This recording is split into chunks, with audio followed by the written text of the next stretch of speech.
I don't know, Andrew. Do you want to just sit over there for a minute? So, the camera, it seems to.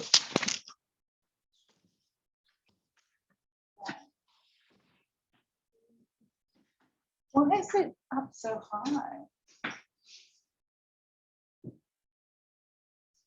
Will you be comfortable to see your slides from here? You probably need to sit here, don't you? Because I'm not driving, you're driving. Right. Yeah. Well, I can just take better off. well, I can just use the mouse and think from here. Yeah, sure. Do you want to find your slides? Yeah. You've got a glass of water, would you like some? I've got my own water. And my slide. It took me forever to get into Zoom. That's sorry, because it's asking for all the logins again. And Right.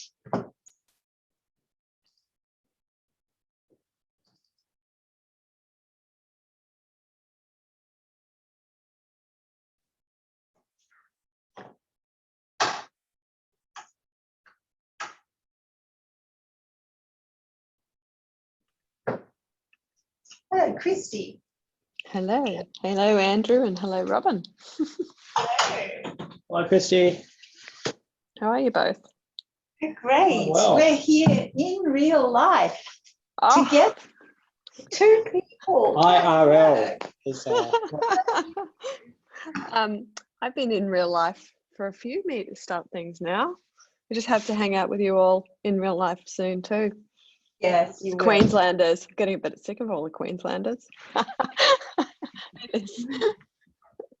No, it's lovely to have you. Yeah. Lovely that you're joining today. That's really good. Andrew, I'm just trying to bring up the form because it's always a bit hard to find. It's called graduate candidate. Oh, Damien's joining us. Is there a form we need to fill out? I have to fill out the form. Lucky Okay. me. Lucky All right. me. I don't want to be remiss in my role. Hello, everybody. How are you? Hello, Liz. Hi, nice to see you. Nice to see the library there in situ. I know, it's so exciting. And I believe I'm logged in. Do I appear on your screen as Brett Vaughan? You do, indeed. Isn't that fun? We'll have to take a photo of that. That's right. I'll do a screenshot now. Hello, Vic. Oh, Victoria, I'm Robin Woodward-Crime. Welcome. Yes. Thank you for being part of Andrew's panel. I know, so Do you interesting. prefer Vic or Victoria? Either is fine. Truly, very happy with either. I think Christy and Liz are used to referring to me as Vic, but I don't. I answered to Or both. VB. Or VB. True. VB. Oh Well, dear. we are with a bunch of Victorians now, aren't we? Yeah. That's true. That's true. As long as you're not bitter. No, never. Oh. That's you pushing a baby, Liz. And this is my my non-work day, so Florence should be asleep. Robin Woodward-Crime. I'm the chair of Andrew's panel, and I welcome the two advisory panel members, Dr. Christy Noble from University of Queensland and Professor Victoria Basil. And Victoria, I believe you're from the Gold Coast Hospital, is that correct? That's right. Yeah, Gold Coast Uni Hospital and Bond Uni. Thank you very much. And the supervisors, Professor Liz Malloy, Associate Professor Anna Ryan and Professor Margaret Bierman. And our candidate, Dr. Andrew Huang, will be presenting. So what happens in the confirmation seminar for those who might be unfamiliar with it, although I think nearly everyone on this panel has been through one, the purpose is to assess the candidate's progress, provide feedback about the design of the study, the writing, the report that Andrew had submitted. Thank you very much for that. and where the candidate gets to go through his or her paces, and the supervisors are also able to have a broader discussion with the project with a wider audience. And that's, as the audience, that's also our role to provide the supervisors and the candidates with feedback on the study. So what we'll do today is, first of all, I'd like to acknowledge the traditional custodians of the land, the Wurundjeri people, and pay our respects to elders past, present, and emerging in this room. It feels everything's out of sequence. And so with the seminar, Andrew is going to present, and he has 30 minutes to present, absolutely maximum, but you can finish before then. Then we'll have 15 minutes discussion.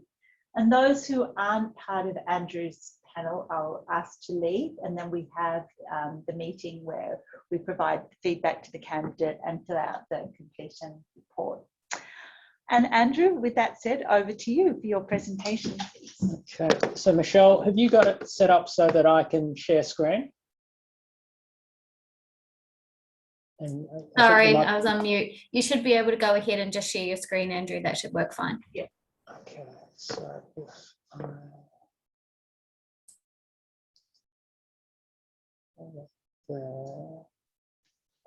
but let's not share with everyone on Zoom. Hold on. Where's my mouse? Can you see the mouse moving? No. Oh, there it is. Got it. So I'm going to have to share screen first.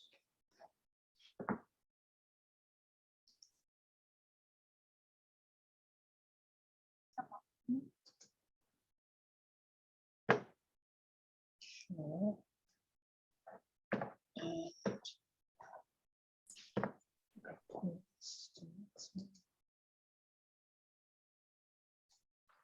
Great. Okay, so welcome everyone to my. Oh, yes, Sorry, Michelle? Andrew, we can see your, like, the kind of presenter view of the slides, just Oh. FYI. How do I fix that up? Michelle. Swap displays. So see in the top left-hand side, you've got end show, tips, and then swap displays. Yep. So just bring your mouse over and go to that one. What am I doing? Thanks, Hannah. Swap displays. Oh, got it. How's that, everyone? That's great. Thank you. Okay, so welcome everyone to my confirmation seminar. My name's Dr. Andrew Huang. I'm a PhD candidate at the University of Melbourne, and we'll be talking about my project. So I had an acknowledgement to country, but I think Robin's already done that. But for practice, I'll say, in the spirit of reconciliation, I'd like to acknowledge the traditional custodians of country throughout Australia and their connections to land, sea, and community. We pay our respect to their elders past, present, and emerging, and extend that respect to all Aboriginal and Torres Strait Islander peoples today. I don't think we have any New Zealanders, so we don't have to acknowledge them. Michelle Granger. Is in New Zealand? I'm not in New Zealand, but I am a New Zealander. Okay, fair enough. So let's begin. So have you ever been to the driving range? I don't know if you have or haven't, whether you've played golf before, but I certainly in my younger days attempted to play golf, and part of the ritual of learning how to play golf is to go with your friends down to the driving range. And if you were serious enough, you went to the golf pro and got some feedback on how you were striking the ball. Now, I used to find going to the driving range incredibly, what's the word for it? Frustrating, because golf is a very simple game in some ways. It's a stationary ball with a number of different clubs that you can use, and you're just supposed to hit it down the driving range towards the green and try to get the ball in the hole. But when I was at the driving range, I'd be constantly making the same mistake of topping the ball and the ball not going very far. And then when you go to the coach or the golf pro, he'd give you a few little tips, and you'd while he was there, he'd tell you to do this, do that, adjust little things. And that would be helpful for a little while. But eventually, when you go back to the driving range, you keep making the same mistake. So I don't know if anyone there relates to that, but I hope some of you do.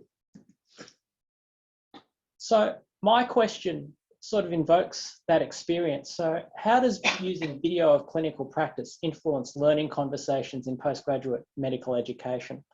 So, I mean, I used to play golf when I was a medical student in the 1990s, and if you had a really sophisticated golf pro, they'd actually video you hitting the ball so that you could see your own mistakes.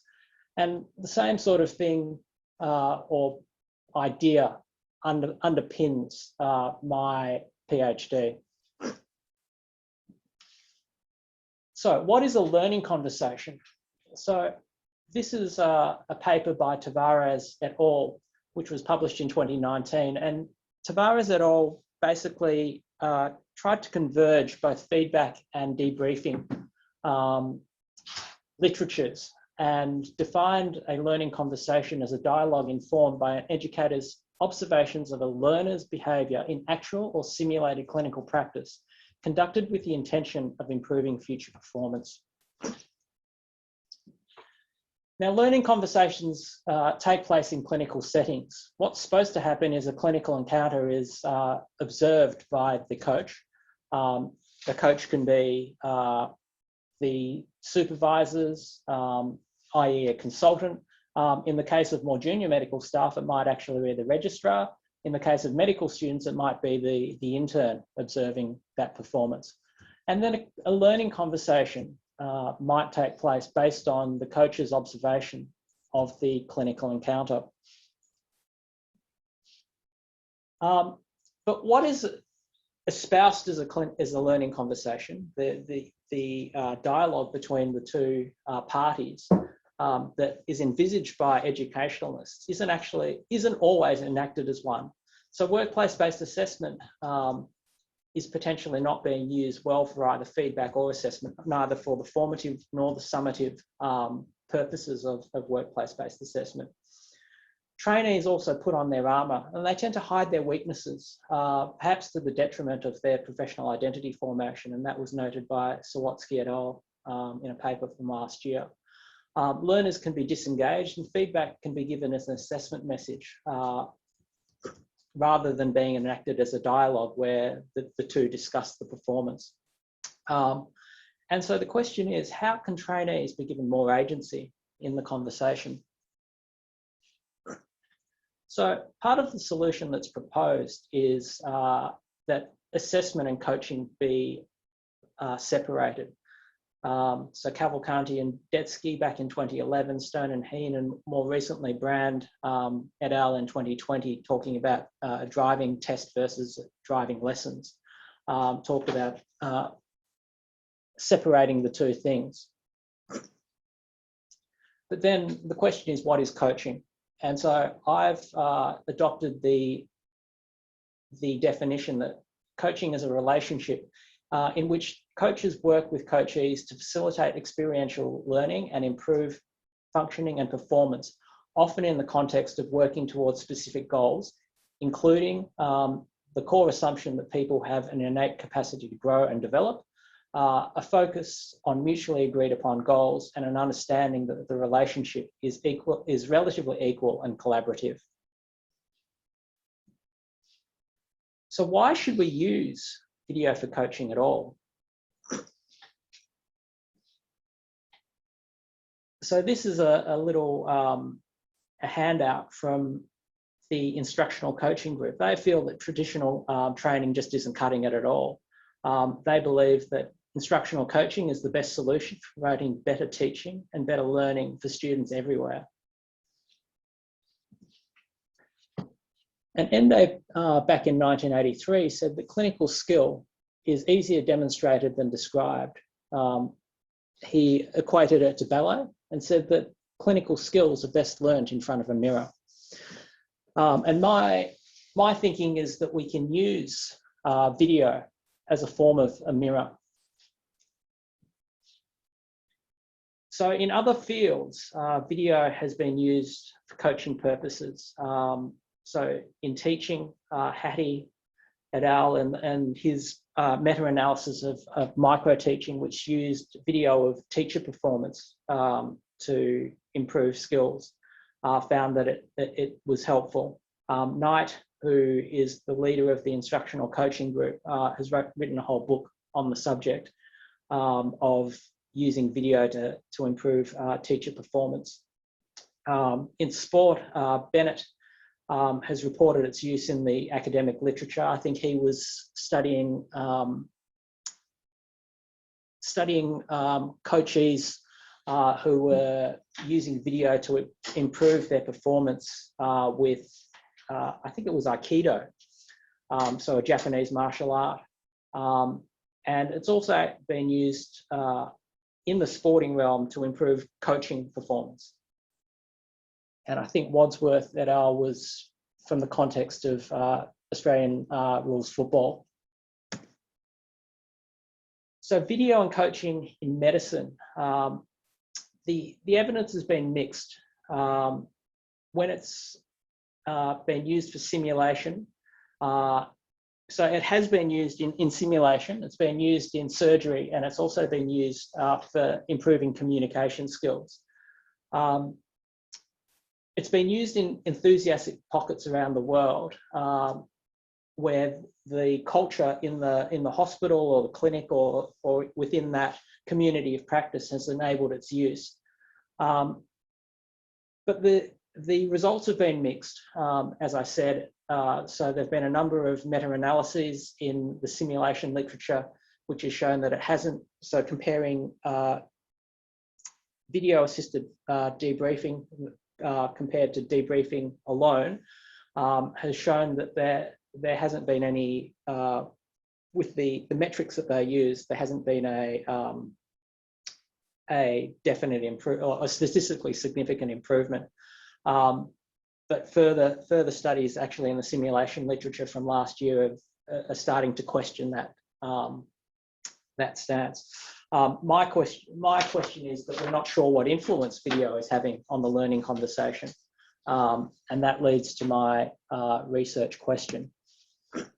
So this is my research question. How does using video of clinical practice influence learning conversations in postgraduate medical education? And you can see from this little picture, which I've pinched from Twitter, you have the context of this picture is that on the left, you have someone wearing I think it's a Microsoft HoloLens, which is basically a camera mounted onto onto some spectacles, and they are performing a minimally invasive aortic valve procedure down in Tasmania, where their coach is sitting at a computer at St Vincent's Hospital in Melbourne. So it's starting to be used, and my question is, how does the video using those videos in the learning conversation affect the learning conversation?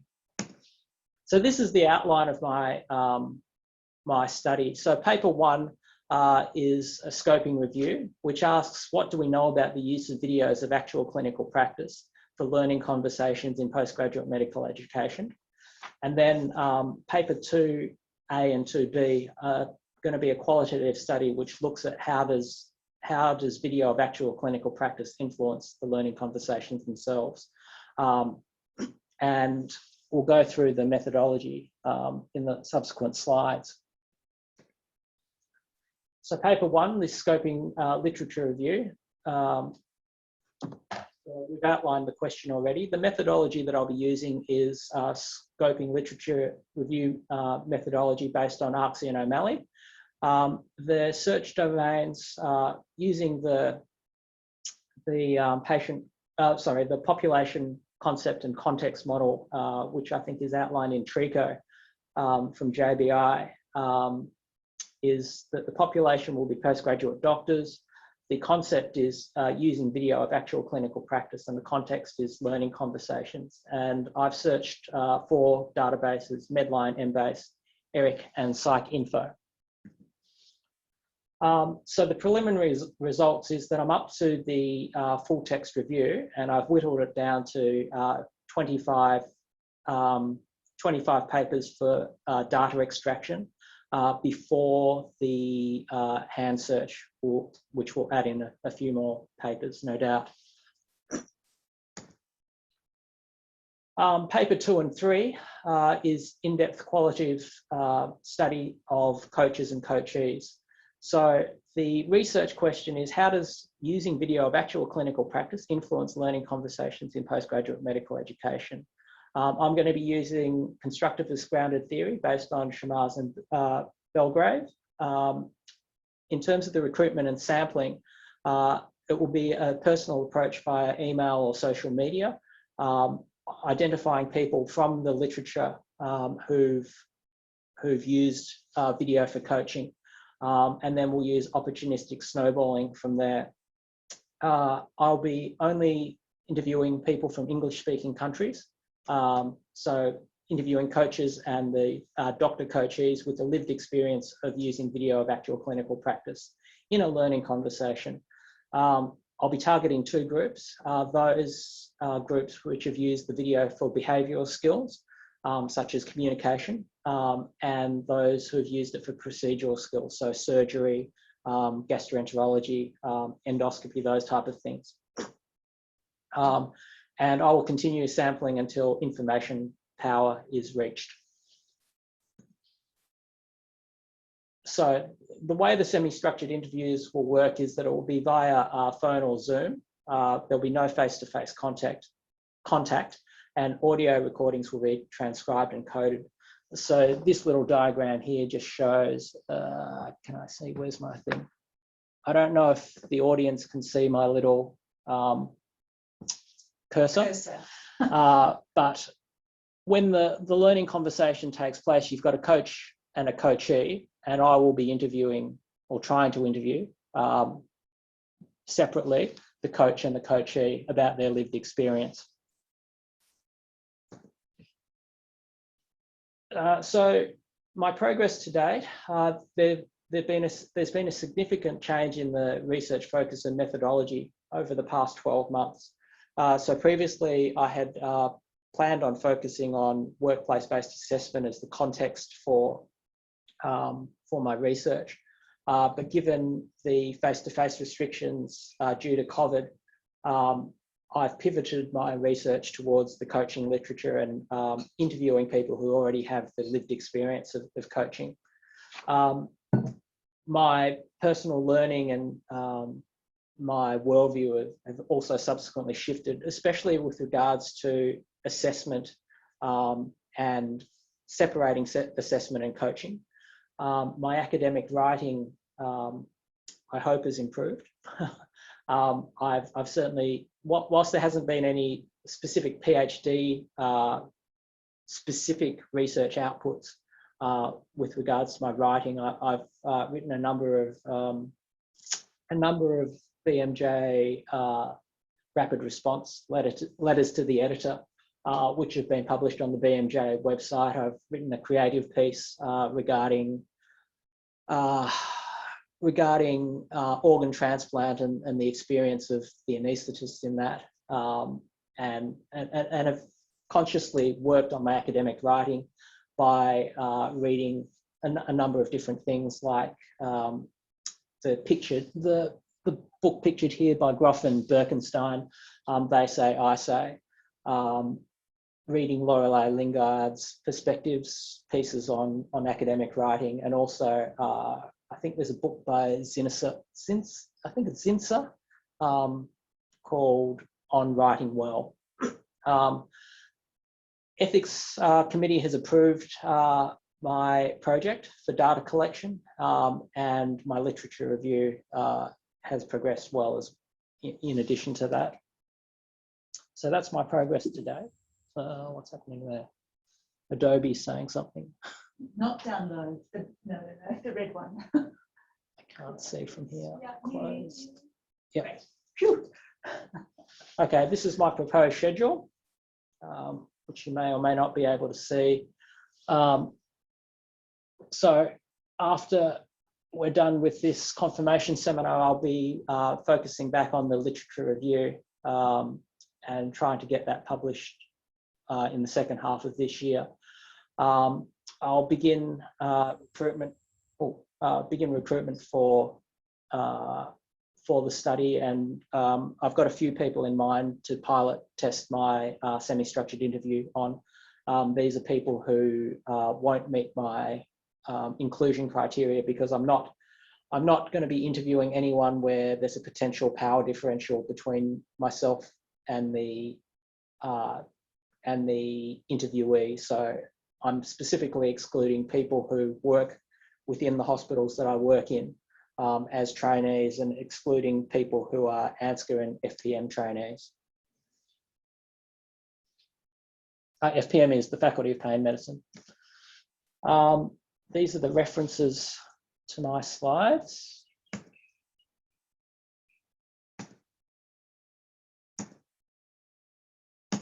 And that is the end. So questions to me, and I guess also to the audience from me, are what your thoughts are on the distinction between real-time video for learning conversations versus video replays for the learning conversations.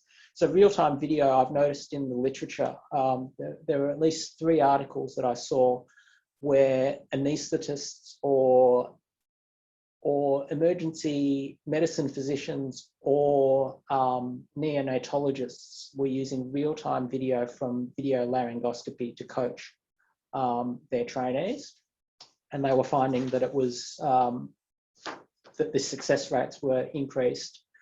So that's one question. The other questions for the audience are, do you know of any hospitals or programs that have used video of actual clinical practice? So for example, I know that in South Australia and the Northern Territory, in general practice, they're continuing to use video for feedback for general practice trainees.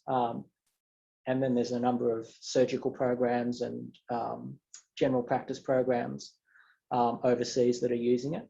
And then how do I recruit these research participants, and what sort of language appeals to them so that I can get them enthusiastic and wanting to participate in my study? Good. Well, thank you, Andrew. Now, at this stage, if we were all in the room together, we would all congratulate Andrew on his presentation and on the quality of your report. Thank you very much for that. We might start off, though, by asking our questions to you. Oh, goodness. And I wonder if we should stop, well, maybe we'll leave the screen sharing open. I just closed it. If people would like you to show the slides again, yes, we can then go to the slides. So I'll start off by asking the advisory panel members, Christy and Victoria, if they have specific questions to Andrew, and then we might open it up for discussion and also come back to your questions. Victoria or Christy, would you like to kick off? Christy. Okay, I'll go, and I'm sure Vic will have some awesome questions. Thank you, Andrew. Really interesting presentation, and obviously I have a bias towards videos, using it in research. One thing I'm particularly interested in with your research question is the word influence, and so what exactly are you exploring? What are you looking for in terms of influence? Is it the video changes the learning conversation, or that the video enhances learning? What are you looking for? Yeah, that's a good question. So I'm going to be guided by what comes out of the interviews. So using constructivist grounded theory, it's going to be an iterative approach where I'm analysing as I go. So after each interview, I'll start analysing the data and see what comes out from the interviewee's perspective. So I'm trying not to bring any prejudgment or bias to the research. In my reading just recently, so just in the past couple of days read some of, there was a paper by David Bowd, Joanna Tai, Michael Henderson. I can't remember who the first author, I think, was Finnish. Juuso Nieminen. Yeah, that's it. So I was hesitant to pronounce the name, but they were talking about learner agency and the various theoretical frameworks that underpin learner agency, and not looking at it as being just an individual, what's the word for it? Attribute of the learner, that we should be looking at learner agency in terms of, and the two things that sort of I think will be useful for my research is the socio-material approach, where the artifact, which is the video, might actually, how that might be interplaying with the learning conversation and the learner's agency. And I think the other one was wasn't dialogic, discursive, I think they described it as, and that was sort of based on discourses and power dynamics, and how having an artifact might actually change that power and the discourse between the coach and the coachee. Does that answer your question, Christy? Yeah, thank you. Yeah, I don't know if it wants to. Yeah, I mean, I think it is.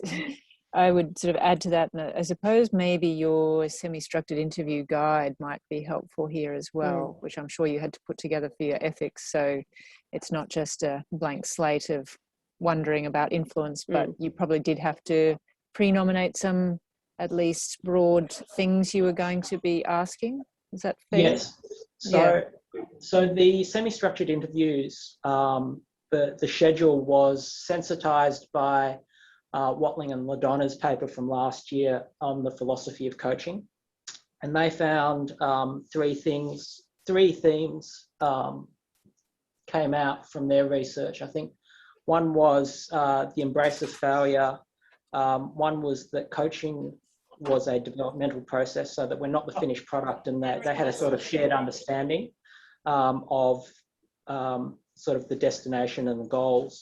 And the third thing that they found with coaching was the reflective practices of both the coach and the coachee. And so my semi-structured interviews have been sensitized by that, but will change as we iterate through the constructivist grounded theory methodology and approach. Yeah, no, that's very useful. And maybe if I could then sort of step to another topic. And I hesitate to ask this question with all these qualitative research experts in the group, and because my question is going to be about generalizability, which may or may not be to the taste. But my question is that it seems like some of your scope is going to be limited by the feasibility of actually doing the videoing. So I wonder how you'll sort of accommodate the fact that you may end up getting a relatively narrow type of learning conversation, because it's going to be too hard to video, for instance, trauma team leadership versus in a general practice where you may have one patient that you need to get consent from, and that's easier. I wonder if you could sort of speak to that interplay between feasibility and then what that allows you in terms of the focus of your work. Okay, so I'm not actually videoing any learning conversations in this project. What's happening is that I'm interviewing people who already have that lived experience. So they've gone through it. I'm not actually videoing any learning conversations. Yes, yes, and probably maybe that I knew you weren't doing it, but I think it still limits the people that you might end up videoing, because I think you will get a lot of one group of people where it's easier to do videoing than correct. Other groups who may not. So in terms of the sampling, I've chosen to sample both behavioural skills set. So that's going to be more your general practice and psychiatry. And then the procedural skills. So that's going to be your surgeons, your gastroenterologists who are doing endoscopies, your anaesthetists. So that's where I hope to try to bridge the two and make it more generalisable.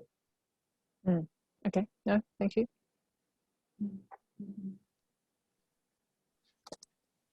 So I might go next.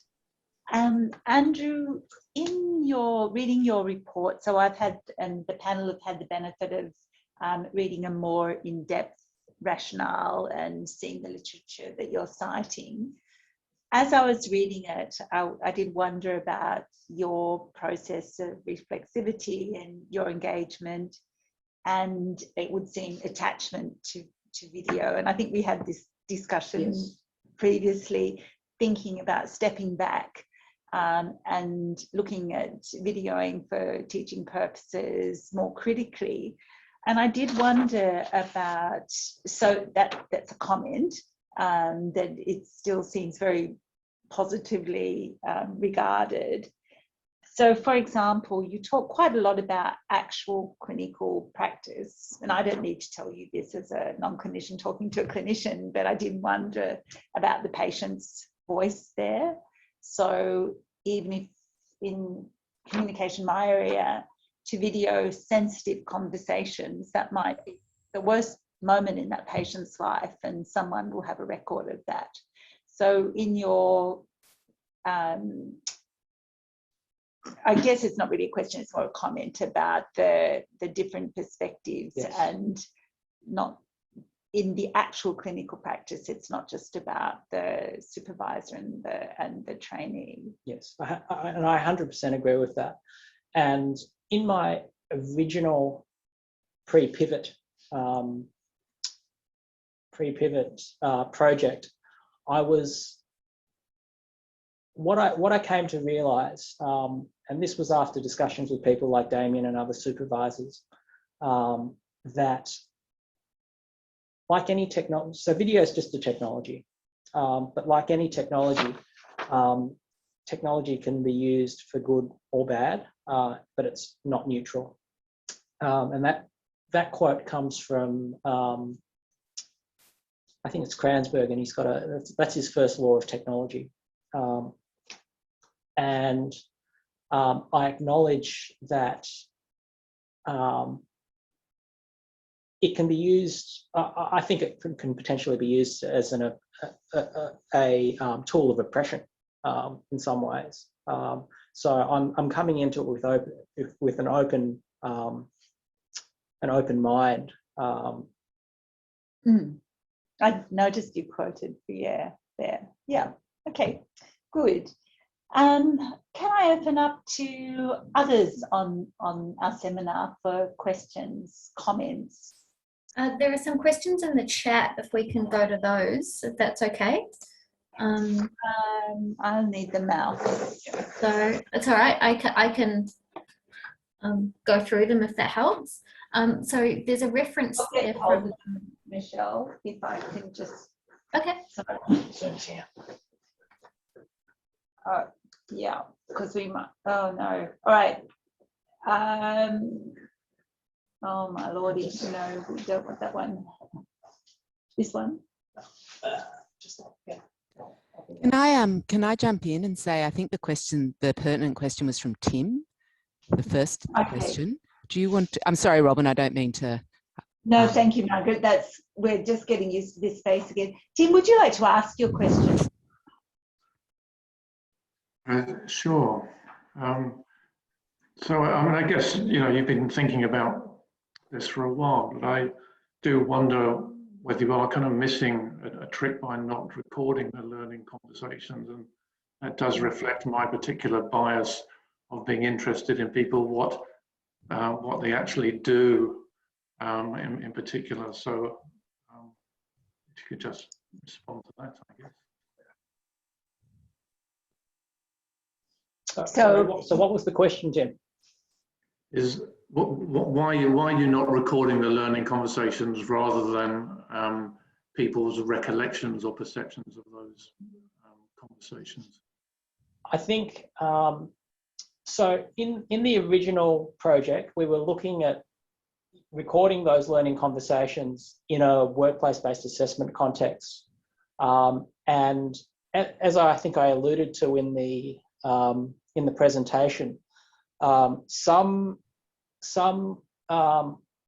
think a lot of it boils down to culture and the acceptability of recording video in certain hospitals according to certain ethics committees and things like that. And given COVID was also happening, limiting face-to-face, having to go into a hospital to collect the data and things like that meant that it was easier not to collect the data on the learning conversation itself.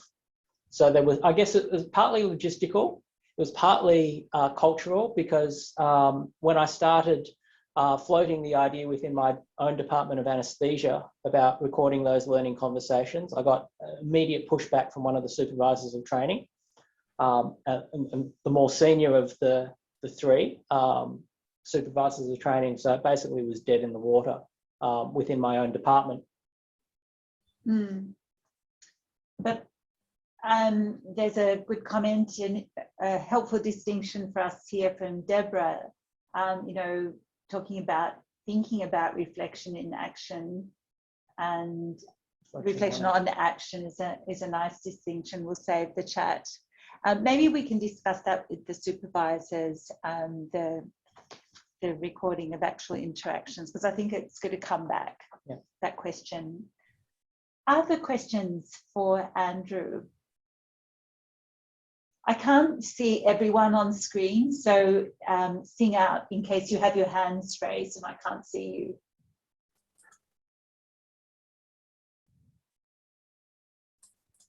No? Well, I'm going to ask you a question. Okay. So in your report, you talk about the influences on how you're going to approach the methods, what you're actually going to do. And you make reference to some learning theories and approaches in that section, but there's not a section on theory in itself. So this project is about how people learn with the assistance of coaching facilitated by video, broadly described. So I did wonder about your approaches to learning, how you perceive learning, and what theoretical framework about learning that you might be drawing on. So I'm making a distinction between your theoretical approach for the project, research, and the bigger picture, if you like. Okay. So the bigger picture is that I also adopt a socio-cultural sort of view of learning, in that we learn best when we dialogue with each other and then co-construct a meaning or sense making out of that discussion. So that aligns with a number of learning theories. So community practice is definitely socio-cultural. To a certain extent, pedagogy of the oppressed with Freire talks about critical consciousness and student learners and learner students, or student teachers and teachers students.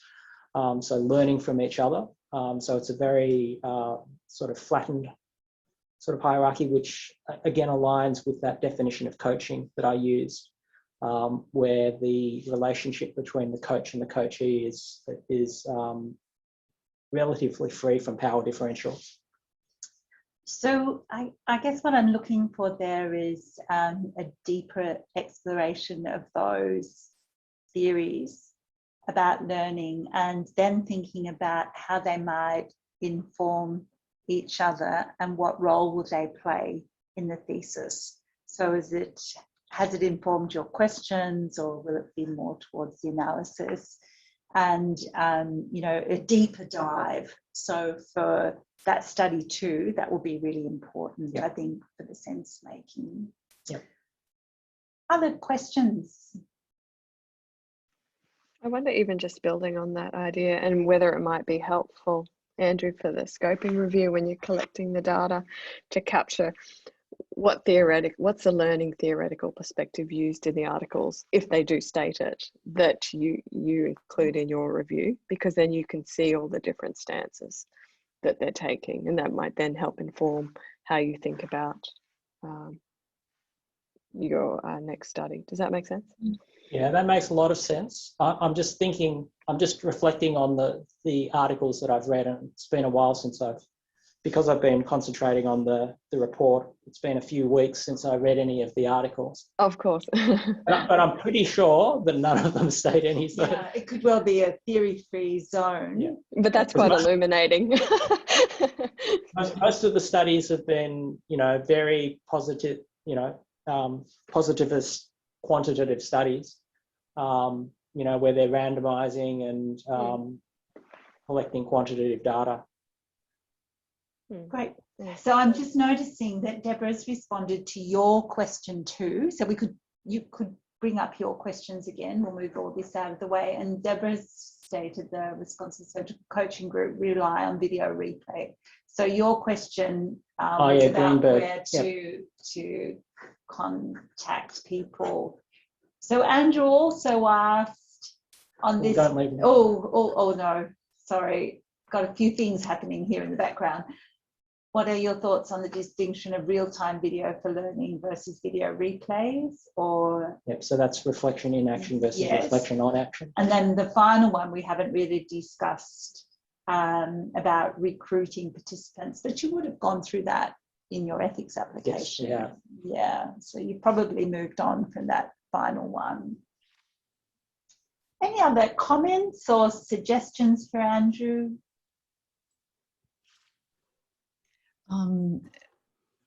Deborah, there you are. Hello. Hi. Just following up on that difference between the real time and the replay. I think that the replay, the big thing for me is that you're co-watching and you're looking from the outside as opposed to being in the activity. And it's more than just the reflecting in action and the reflecting on action.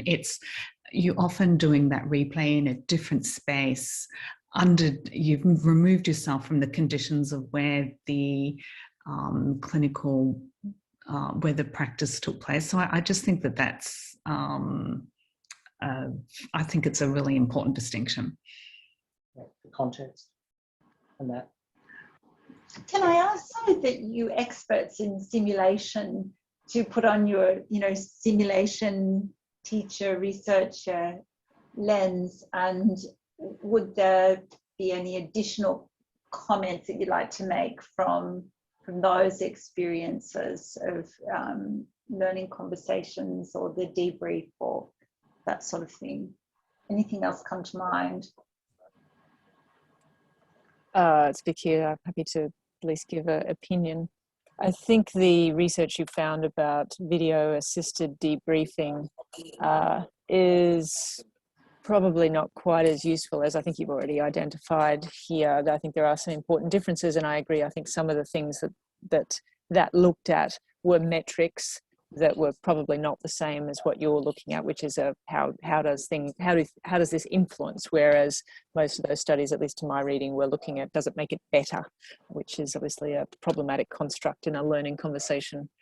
I do think that there are also some differences in the sense that often in simulation you're set up for this learning conversation. People are expecting it when they come along, whereas some of the learning conversations that you're talking about may actually be a little bit more informal, less signposted, and probably less structured, dare I say it, than the way most people approach simulation debriefing. So I think there are some pretty important differences, and I wouldn't be too keen to get too close to that. I think you're going to find these more clinically focused learning conversations are a little bit different in nature to the simulation ones. That's an opinion more than an expert one. That's really helpful. Thank you. Okay. Tim, were you about to ask someone, or was that just a thinking? expression. I mean, I think the sort of types of conversations that you have are kind of really important, and that might, again, it's the distinction between real time and kind of replays. But I can imagine in surgery where the patient is sedated that you actually might be able to have more of a learning conversation. But in general practice, for instance, I think the opportunities for those conversations, again, they might be different depending on the context of what is available that within it happens. And I mean, I do know, just as an example, it was a GP supervisor that I used to call Inspector Gadget that used to sit in another room and was had a video link, and the registrar had an earpiece in, and he was relaying kind of messages to the registrar of questions that he thought he or she might want to ask. It wasn't so much a conversation that they're having, but it was kind of, you know, some direction that was being given, and the conversations usually happened afterwards. But it was you know, I've got other examples of things like that with videos being used, but the type of conversation is very, very sort of different, I think, in different sort of contexts. Thanks, Tim. So yeah, the context issue is so that's really another important. real-time example. Yeah, thank you. Well, at that point, I'd like to thank all the audience for joining, and now what happens with the supervisors, and we'll have a conversation with me, and then so Andrew goes out, comes back in. So those who aren't part of the panel, I'd like to thank you very much for joining and for your attention and questions, and see you again. And please stay online, the panel.